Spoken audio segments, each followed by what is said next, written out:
ಶ್ರೀರಂಗ ಇದು ರಂಗನಾಥನ ಕ್ಷೇತ್ರ.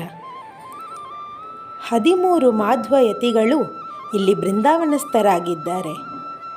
ಅಂಥ ಹೆಮ್ಮೆ ಶ್ರೀರಂಗಕ್ಕೆ ಇದೆ.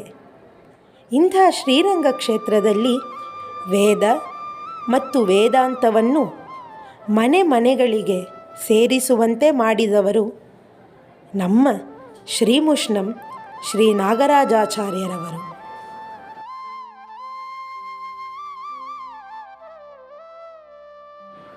ಇವರು ಶ್ರೀ ವಾಸುದೇವರಾವ್ ಮತ್ತು ಶ್ರೀಮತಿ ಅಂಬುಜಾಂಬಾಳ್ ದಂಪತಿಗಳಿಗೆ ಹಿರಿಯ ಮಗನಾಗಿ 1925ರಲ್ಲಿ ವಿಳುಪುರ ಜಿಲ್ಲಾದಲ್ಲಿ ಪ್ರಸಿದ್ಧವಾದ ಶ್ರೀ ನರಸಿಂಹಸ್ವಾಮಿ ಕ್ಷೇತ್ರವಾದ ಪೂವರಸಂಕುಪ್ಪಂ ಎನ್ನುವ ಊರಿನಲ್ಲಿ ಜನಿಸಿದರು. ಆಚಾರ್ಯರು ತಮ್ಮ SSLC ವಿದ್ಯೆಯನ್ನು ಮುಗಿಸಿ ಆರ್ಮಿಯಲ್ಲಿ ಸ್ವಲ್ಪ ಕಾಲ ಸೇವೆಯನ್ನು ಮಾಡಿದರು. ಅನಂತರ ತಿರುಚಿರಾಪಳ್ಳಿಯಲ್ಲಿ ಸದರ್ನ್ ರೈಲ್ವೇಸಲ್ಲಿ ಕೆಲಸವನ್ನು ಮಾಡಿದರು. ಆ ಸಮಯದಲ್ಲಿ ಶ್ರೀರಂಗದಲ್ಲಿ ವಾಸವನ್ನು ಮಾಡ್ತಾ ಇದ್ದರು. ಆಚಾರ್ಯರು ರೈಲ್ವೇಸ್ನಲ್ಲಿ ಕೆಲಸ ಮಾಡುತ್ತಿರುವಾಗ ಶ್ರೀ ಅವಧಾನಿ ವಿಠಲಾಚಾರ್ ಅವರ ಹತ್ರ ಶಾಸ್ತ್ರವು ಮತ್ತು ವಟ್ಟಂಗಾಡು ಶ್ರೀ ಹರಿಯಾಚಾರ್ ಹತ್ರ ಮಧ್ವಶಾಸ್ತ್ರವನ್ನು ಕಲಿತರು. 1979ನಲ್ಲಿ ಶ್ರೀರಂಗ ಶ್ರೀ BN ಕೇಶವಮೂರ್ತಿರಾವ್ ಮತ್ತು ಶ್ರೀ ನಾಗರಾಜಾಚಾರ್ಯರವರು ಇಬ್ಬರೂ ಸೇರಿ ಸ್ಕೂಲಿಗೆ ಹೋಗುವಂತಹ ಮಾಧ್ವ ವಿದ್ಯಾರ್ಥಿಗಳೆಲ್ಲರಿಗೂ 18 ದಿವಸಗಳ ಕಾಲ ಗುರುಕುಲ ಶಿಬಿರವನ್ನು ಶ್ರೀರಂಗದಲ್ಲಿ ಏಪ್ರಿಲ್ ಮತ್ತು ಮೇ ತಿಂಗಳಲ್ಲಿ ನಡೆಸ್ತಾ ಇದ್ದರು.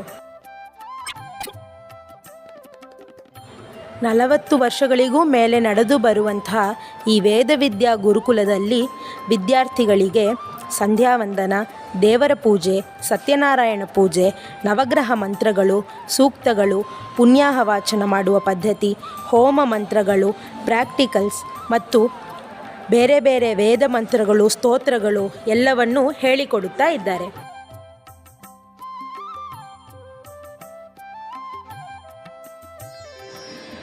ಆಚಾರ್ಯರು ತಾನು ತಿರುಪತಿ ಶ್ರೀಮನ್ ಮಧ್ವ ಸಿದ್ಧಾಂತ ಉನ್ನಾಹಿನಿ ಸಭಾ ಮೂಲಕ ನಮ್ಮ ಕುಲಧರ್ಮ ಮತ್ತು ದ್ವೈತ ಸಿದ್ಧಾಂತ ಇಡೀ ಭಾರತ ದೇಶ ಸುತ್ತಲೂ ಪ್ರಕಟಣೆಯಾಗಬೇಕು ಅಂತ ಶ್ರೀ ಮಧ್ವ ಸಿದ್ಧಾಂತ ಎನ್ನುವ ಇಂಗ್ಲಿಷ್ ಮ್ಯಾಗಝೀನನ್ನು ತಾನು ಚೆನ್ನಾಗಿ ನಡೆಸ್ತಾ ಬಂದರು.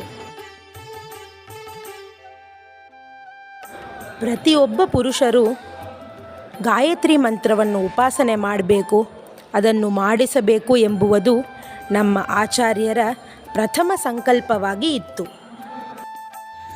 ಗಾಯತ್ರಿ ಮಂತ್ರ 3 ಪಾದದಲ್ಲಿ ಇದೆ.